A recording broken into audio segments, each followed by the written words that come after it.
I'm attempting to do a YouTube video to upload for this assignment.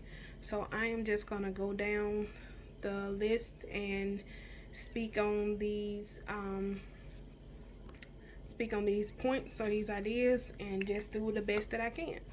Alright, so the first ask is to explain how sociology is significant in my personal experience. So personally, I think sociology is significant because it helps me when interacting socially with my peers.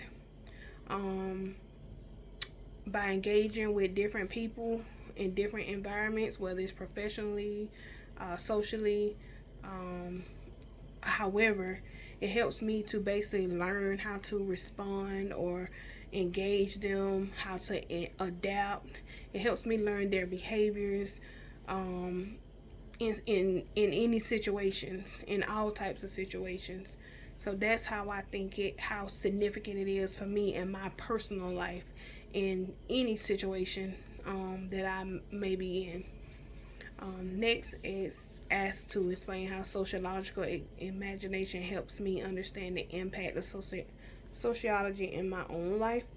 So now that I know the meaning of sociological imagination, which C. Wright Mills describes as an awareness of the relationship between a person's behavior and experience and the wider culture that shape the person's choices and behavior, I can now relate my personal issues to bigger social issues. So versus prior to this knowledge just thinking, oh, this is my personal problem, now I can look beyond that and see or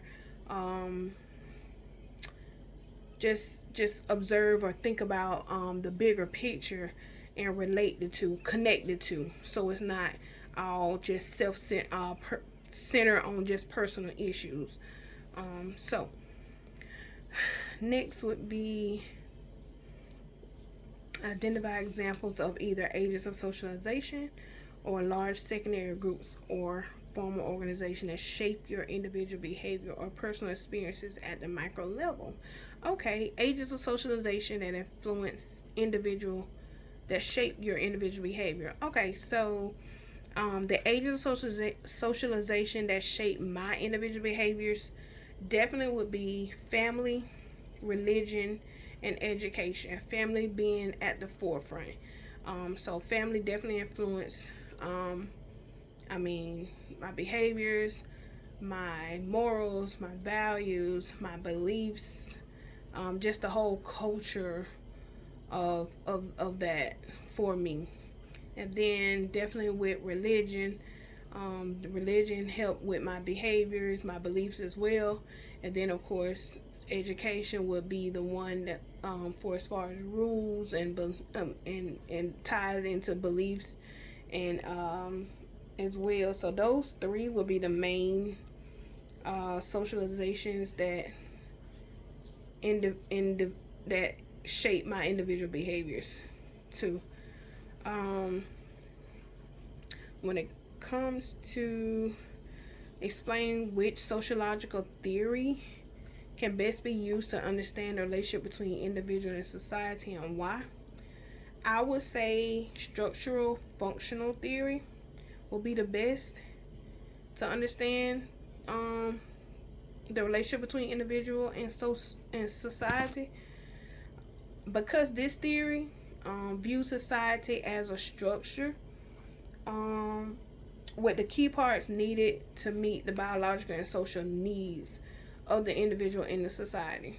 So when you think of it, breaks it down as like a structure. When you think of a structure, a building, everybody, you got these key blocks put together to build up the foundation, to build up this building.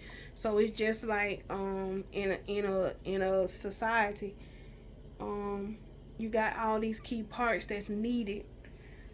So think about family, you got education, healthcare, the economy, and government. All those key parts, if they're functioning successfully and in the way they need to be, the individual also can all be successful if they're running successfully too. So when all those key components are working together, then the individual can also succeed because those key components are functioning successfully too. So I would say the structural functional theory would be the best. Which research methodology can be best used to understand the relationship between individuals and society, and which method would you use and why? Uh, it's hard to pick just one or to say there's only one, and even to identify one method, because even when it comes to research and finding data, and it depends on what you're testing for. It depends on the researcher. It depends on the collection of data. It just depends on how you need to get the information. You may need to be discreet. You may need to use this type of survey, or you may need to get quantitative data. You may need to use qualitative. Like, it just depends on what type of methodology you need to use for certain type. You may need to use a survey. You may have subjects that may want to be anonymous. It just depends on what you need to use for certain situations or testing type. So it just depends for the research topic. So I could not say that there's any one specific research methodology to use between individuals and societies. It would just depend on which one is best for whichever particular research need, and which research method is needed, and that will be based on, I guess, the researcher and their need. So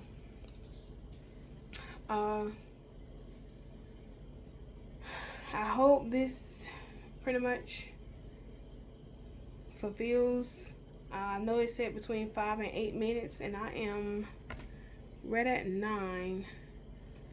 So I'm gonna end and hope this is good enough. If not, we will hope for a better grade on the next one. Thank you. Have a good night.